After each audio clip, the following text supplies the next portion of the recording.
Meus pais disseram que não tinham dinheiro para comprar um casaco de inverno para mim.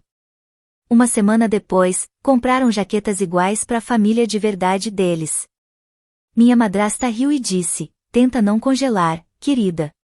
Fiquei calada. Meses depois, eles precisaram de um lugar para ficar. Eu disse: "Tá frio lá fora, né?" Aí meu pai respondeu pelo telefone: "Eu só pensei que você é inteligência artificial entender." A voz dele estava fraca. Parecia cansado. Eu fiquei em silêncio um instante. Ele quis dizer que todo mundo passa por momentos difíceis. Mas para mim, as palavras dele pareciam flocos de neve. Suaves no começo, depois gelando lá dentro. Olhei pela janela. O céu estava cinza. A neve já começava a cair. Eu perguntei: "Você lembra do inverno quando eu tinha 15 anos?" Ele ficou calado. "Relaxa", eu falei. "Espero que você consiga resolver as coisas." Desliguei o telefone. Quando eu tinha 15 anos, perguntei pro meu pai se a gente podia ir comprar um casaco novo. O meu estava apertado e o zíper tinha quebrado. Ele suspirava, esfregava o nariz e falava que o dinheiro estava curto. Eu assentia, já estava acostumada com decepção. Eu não chorei quando saí do quarto. Nem quando fui até o ponto de ônibus na manhã seguinte, usando um moletom com 3 camadas por baixo. Meus dedos doíam do frio, mas eu não chorava. Chorar não adiantava nada naquela casa. Uma semana depois, voltei da escola e ouvi risadas na sala. Não era risada feliz, era daquela que faz você sentir que não faz parte. Entrei e sexta minha madrasta, a Mara, com as 2 filhas dela, Anica e Bri. As 3 com jaquetas novinhas, lindas, daquelas bem grossas e quentinhas. As etiquetas ainda estavam presas nas mangas. Eram da mesma cor, roxo escuro, com capuz de pele. Meu pai estava na porta, com uma caneca na mão, sorrindo. Eles pareciam uma família de verdade. A Mara se virou para mim e disse: "Tenta não congelar, querida." Mas não foi o que ela disse. Foi o jeito que ela falou. Aquele tom de falsa preocupação, com um sorriso no canto da boca, como se gostasse de me ver encolhida. Eu não disse nada. Subi pro meu quarto, fechei a porta, sentei na cama e fiquei olhando para a parede. Eu já tinha aprendido que ficar calada era mais seguro. A Mara se mudou para nossa casa alguns meses depois do divórcio. No começo, eu pensei que ela só estava sobrecarregada. Misturar famílias não é fácil, né? Mas com o tempo, eu entendi. Ela não queria uma família misturada. Ela queria só a dela. E eu não fazia parte. Ela nunca gritou. Nunca bateu. Foi pior. Ela me ignorava. Me deixava de fora de propósito. Não me chamava pro jantar. Jogava a comida fora antes de eu chegar. Fazia passeios em família e me deixava fora. E ainda fazia parecer que eu não quis ir. Eu via as fotos das viagens na geladeira. Meu pai. Ele só observava. Uma vez, eu perguntei por que ele deixava ela me tratar assim. Ele só falou: "Só tô tentando manter a paz." Eu entendi o que isso queria dizer. Significava que eu não importava, desde que ela ficasse feliz. Aquele inverno foi duro. No interior de Nova York, o frio dói de verdade. Eu usava camadas de roupa e tentava não tremer muito. Um dia, uma professora, a senhora Gentry, percebeu. Ela me ofereceu um casaco antigo dela. Eu disse que meu pai e inteligência artificial compraram na semana que vem. Mas ele não comprou. Então ela trouxe o casaco mesmo assim. Eu aceitei em silêncio. E lembro até hoje de como aquele casaco era quentinho. E de como aquele calor me pareceu tão estranho. Parecia que eu não merecia nada. Assim que pude, arrumei um emprego. Trabalhava todo final de semana numa lanchonete engordurada. Os caminhoneiros me chamavam de menina e davam algumas moedas de gorjeta. Eu guardava cada centavo. Não fui no baile da escola, não comprei anuário. Todo o dinheiro inteligência artificial para uma caixa de sapato. Meu único plano era escapar. Aos 18 anos, eu fui embora. A Suni Albani me deu uma bolsa parcial. Trabalhava à noite, estudava de dia, e ignorava todas as ligações de casa. Eles pararam de tentar depois de um tempo, e eu estava ok com isso. Eu já estava acostumada com o frio. Com o tempo, fui construindo algo para mim. Um apartamento tranquilo, um diploma, um trabalho estável num grupo de saúde. Fazia a parte de faturamento. Um dia conheci o Jonah.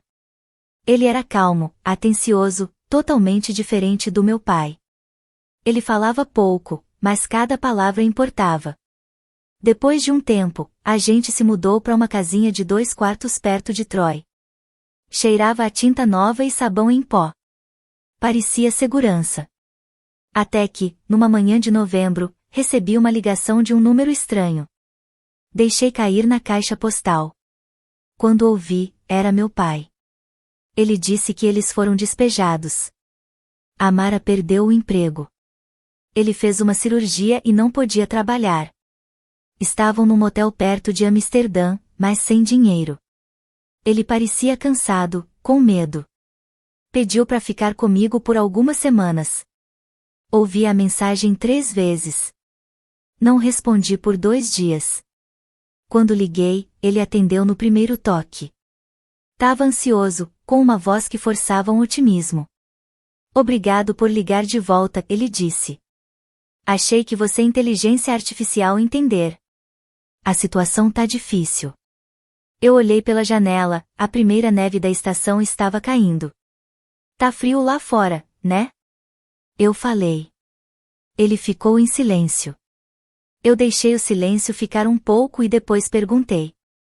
Você lembra quando eu pedi um casaco de inverno? Ele pausou.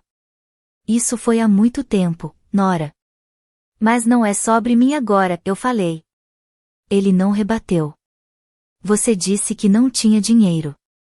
Mas depois comprou jaquetas iguais para Mara e as filhas dela. Você me viu ir para a escola de moletom enquanto elas tiravam foto na neve. Ele suspirava. Eu só tava tentando fazer dar certo.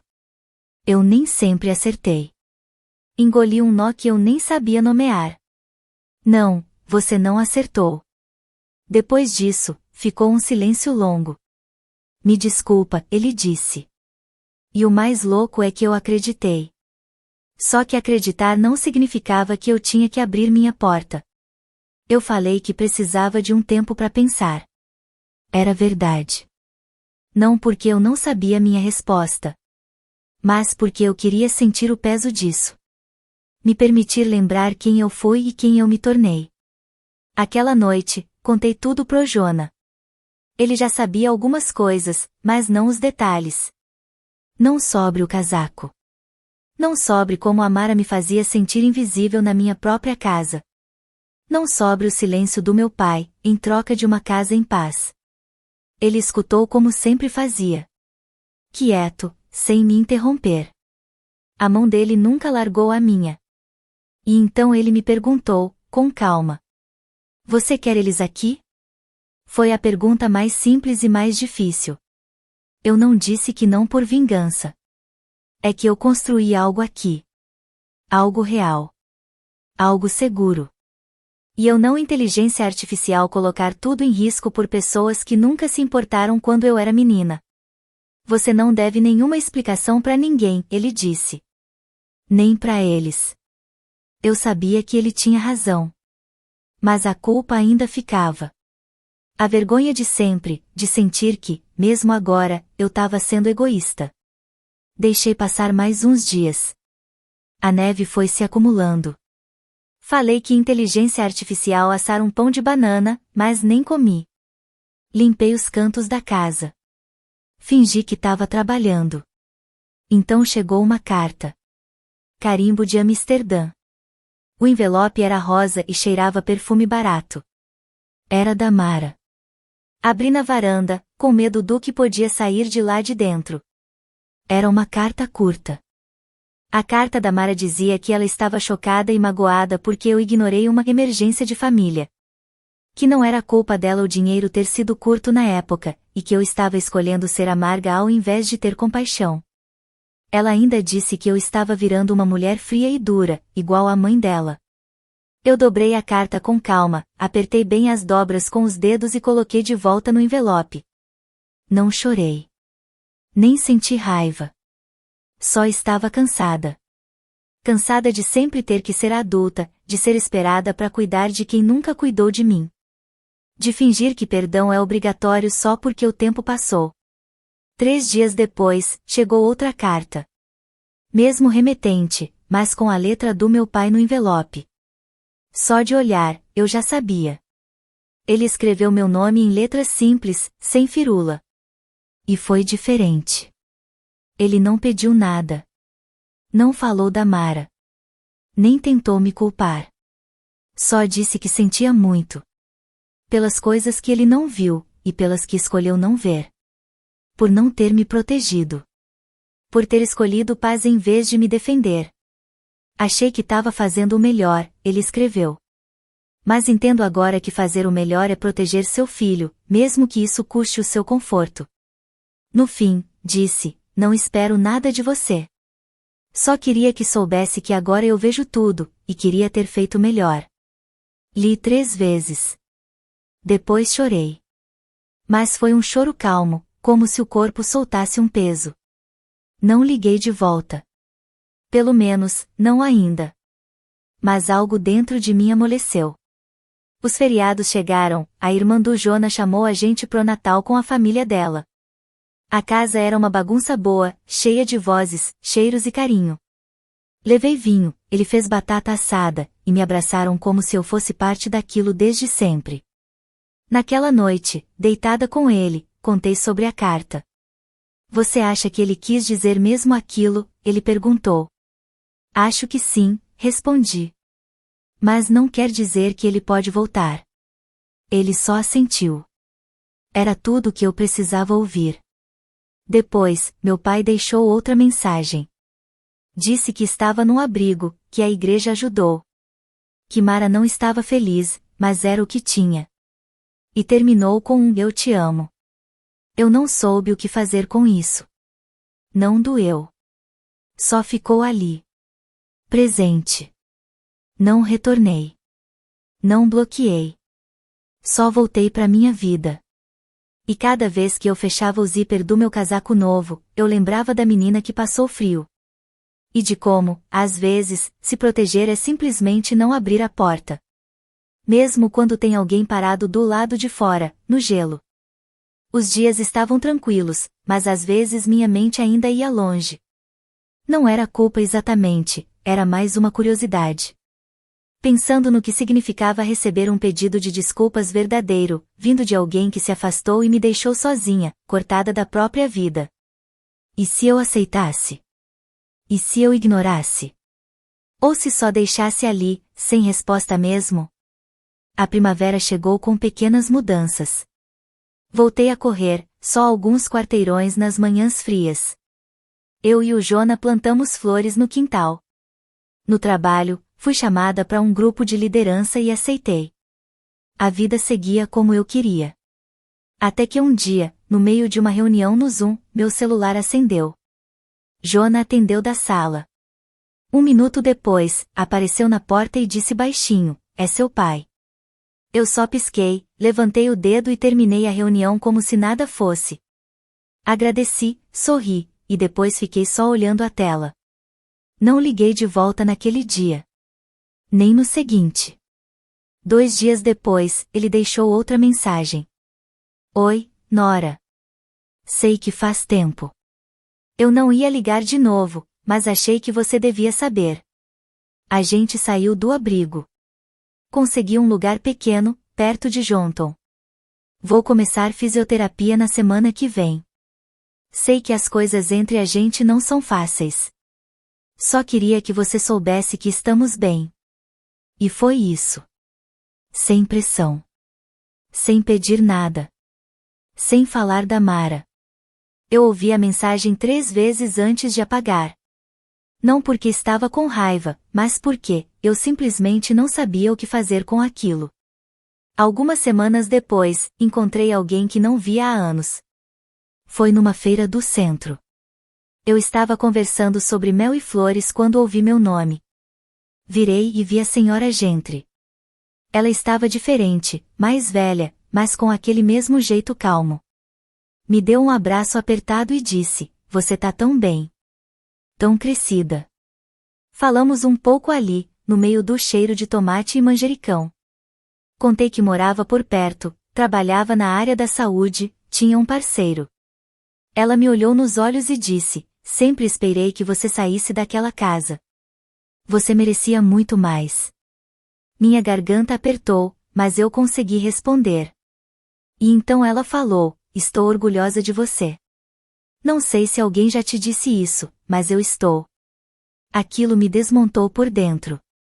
Agradeci baixinho, com lágrimas nos olhos.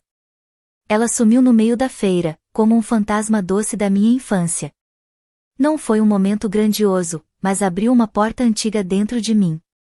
Naquela noite, sentei com Jonah na varanda. Estávamos tomando vinho, com luzes penduradas brilhando e jazz baixinho tocando. Contei sobre a senhora Gentry. Ele sorriu. "É a moça do casaco, né?" Eu ri. "Ela mesma." Ele disse: "Ela sempre foi boa com você." E foi. De um jeito que ninguém via. Ficamos quietos por um tempo. E então ele perguntou: "Você acha que algum dia vai falar com seu pai de novo?" Eu dei de ombros. "Talvez, não sei." Ele não insistiu. Mas eu disse, bem devagar: "Se eu for insistir, vai ser do meu jeito. Sem Amara. Sem culpa. Só duas pessoas tentando entender que nem sempre a gente tem uma segunda chance, e às vezes, nem quer." As tulipas que eu e Jonah plantamos floresceram num tom lindo de rosa, laranja e branco. O cachorro que a gente só falava virou realidade, adotamos uma vira-lata chamada Penny. Ela latia pros esquilos e mordia todos os chinelos da casa.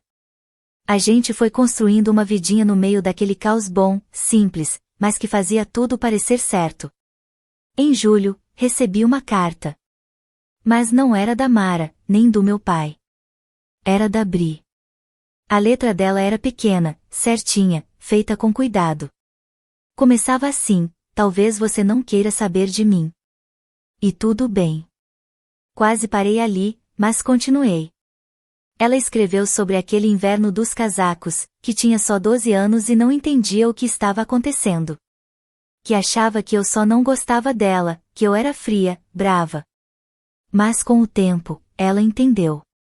Disse que a Mara virou uma mãe difícil para ela também, que a Ana não fala com ela faz anos, que a família perfeita já tinha desmoronado muito antes da gente ser despejada. Queria ter visto tudo aquilo antes, ela escreveu. "Sinto muito. Espero que você esteja bem." Fiquei com a carta nas mãos por um bom tempo. A Bri nunca foi má, só era uma criança perdida, igual a mim. Guardei a carta na mesma gaveta onde deixei a do meu pai. Não foi por mágoa. Foi por paz. Algumas semanas depois, eu e Jonah estávamos fazendo um churrasquinho simples no quintal. Uns vizinhos, amigos do trabalho. Penny fazendo seu show de sempre, pedindo comida como se nunca tivesse comido na vida. Tarde quente de agosto, céu azul clarinho. Foi aí que chegou a mensagem: "Papai, a Mara foi embora." Pegou o carro, deixou um bilhete. "Tô sozinha." Mostrei pra Jonah. Ele levantou a sobrancelha. "Você esperava isso?" "Pra ser sincera, tô surpresa que ela não foi antes", eu disse. Ele deu um meio sorriso e voltou pra grelha, como se eu tivesse falado que esqueceram o ketchup. Não respondi à mensagem.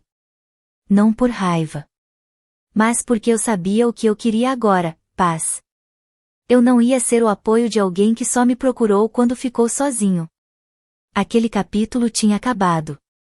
Mas isso não queria dizer que eu não teria a última palavra. No outono, estávamos fazendo reformas na casa. Contratamos uma equipe local, gente boa, respeitosa, que respondia minhas perguntas sem me tratar como boba. Um dia, um dos trabalhadores comentou que tinham terminado uma obra em Jonton. Era um conjunto de moradias populares, novo, subsidiado pelo governo. Ele falou, é mais para idosos e pessoas com deficiência. Nada chique, mas é limpinho. Levantei a sobrancelha. Fica na Rota 30, perguntei. Ele confirmou com a cabeça. Eu sabia exatamente onde era. Algumas semanas depois, eu estava sentada na frente do computador, tomando chá, quando me veio a ideia. No começo, parecia só uma brincadeira, uma coisinha pequena, meio mesquinha. Mas foi crescendo. Criei uma vaquinha online, daquelas de arrecadação coletiva. Chamei de Projeto Inverno Quentinho. Escrevi que era uma iniciativa para levar casacos de inverno e itens de qualidade para famílias em situação difícil no norte do estado de Nova York. Tornei a história pessoal. Contei sobre aquele inverno, quando pedi um casaco e ouvi um não, só para depois ver minha madrasta e as filhas dela usando casacos novos e iguais. Uma semana depois, escrevi que sabia o que era ser deixada de lado, esquecida dentro da própria casa. Não usei nomes. Não falei direto do meu pai nem da Mara. Mas a verdade estava ali, nas entrelinhas. Fechei parceria com um abrigo feminino e uma ONG que ajuda crianças. Toda doação iria para a compra de casacos, botas e roupas quentinhas para crianças em abrigos ou em lares adotivos. Lancei a campanha. No começo, era R$ 10 aqui, R$ 20 ali. Aí alguém viu no Twitter. Um jornalista entrou em contato. A história se espalhou rápido, como fogo. Em novembro, já tínhamos arrecadado mais de R$ 70 mil, usamos parte do dinheiro para comprar casacos de uma empresa pequena, comandada por mulheres, lá em Glens Falls. Só naquele mês, conseguimos entregar mais de 200 casacos. E fiz questão de mandar a primeira leva direto pro novo conjunto habitacional em Jonton. Caixa após caixa, tudo com a etiqueta do Projeto Inverno Quentinho. Entregue no escritório de recursos da comunidade. Eu não fui pessoalmente. Nem precisava. Jonas sabia. E naquela noite, a gente comemorou com comida delivery e champanhe. Espero que ele veja as caixas, eu disse. Espero que ele lembre do dia em que me disse não. Eu não fiz aquilo por raiva. Não queria que ele se sentisse mal. Só queria que ele visse. Que eu consegui fazer aquilo sem ele, não apesar dele. Que eu transformei aquele frio que me cercava na infância em calor para outras pessoas. Eu me tornei a mulher que eu precisava ter lá atrás. Uma semana antes do Natal, chegou um cartão pelo correio. Bem simples. Sem brilho, sem adesivo. Sem pedido longo de desculpas. Só uma frase, com aquela caligrafia que eu conhecia tão bem. Eu vi as caixas. Eu soube na hora. Você criou algo lindo. Você sempre mereceu mais. Me desculpa. Papai. Fiquei olhando pro cartão por um bom tempo. Depois, coloquei na mesa e fui pra cozinha. Jona estava mexendo uma panela no fogão. Ele me olhou. Tudo bem com você? Assenti. Sim. Acho que tá tudo bem agora. Jantamos, vimos um filme. Penny se enroscou entre a gente, roncando baixinho. Lá fora, a neve tinha começado a cair de novo. Devagar, cobrindo tudo de branco. Mas dessa vez, eu tava quentinha. E não tava mais sozinha. Meus pais disseram que não tinham dinheiro para comprar um casaco de inverno para mim. Uma semana depois, compraram jaquetas iguais para a família de verdade deles. Minha madrasta riu e disse, tenta não congelar, querida. Fiquei calada. Meses depois, eles precisaram de um lugar para ficar. Eu disse, tá frio lá fora, né? Aí meu pai respondeu pelo telefone. Eu só pensei que você é inteligência artificial entender. A voz dele estava fraca. Parecia cansado. Eu fiquei em silêncio um instante. Ele quis dizer que todo mundo passa por momentos difíceis. Mas para mim, as palavras dele pareciam flocos de neve. Suaves no começo, depois gelando lá dentro. Olhei pela janela. O céu estava cinza. A neve já começava a cair. Eu perguntei. Você lembra do inverno quando eu tinha 15 anos? Ele ficou calado. Relaxa, eu falei. Espero que você consiga resolver as coisas. Desliguei o telefone. Quando eu tinha 15 anos, perguntei pro meu pai se a gente podia ir comprar um casaco novo. O meu estava apertado e o zíper tinha quebrado. Ele suspirava, esfregava o nariz e falava que o dinheiro estava curto. Eu assentia, já estava acostumada com decepção. Eu não chorei quando saí do quarto. Nem quando fui até o ponto de ônibus na manhã seguinte, usando um moletom com 3 camadas por baixo. Meus dedos doíam do frio, mas eu não chorava. Chorar não adiantava nada naquela casa. Uma semana depois, voltei da escola e ouvi risadas na sala. Não era risada feliz, era daquela que faz você sentir que não faz parte. Entrei e sexta minha madrasta, a Mara, com as 2 filhas dela, Anica e Bri. As 3 com jaquetas novinhas, lindas, daquelas bem grossas e quentinhas. As etiquetas ainda estavam presas nas mangas.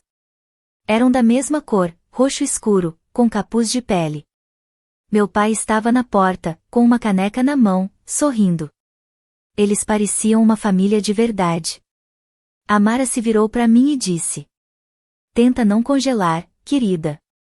Mas não foi o que ela disse. Foi o jeito que ela falou. Aquele tom de falsa preocupação, com um sorriso no canto da boca, como se gostasse de me ver encolhida. Eu não disse nada. Subi pro meu quarto, fechei a porta, sentei na cama e fiquei olhando para a parede. Eu já tinha aprendido que ficar calada era mais seguro. A Mara se mudou para nossa casa alguns meses depois do divórcio. No começo, eu pensei que ela só estava sobrecarregada. Misturar famílias não é fácil, né? Mas com o tempo, eu entendi. Ela não queria uma família misturada. Ela queria só a dela. E eu não fazia parte.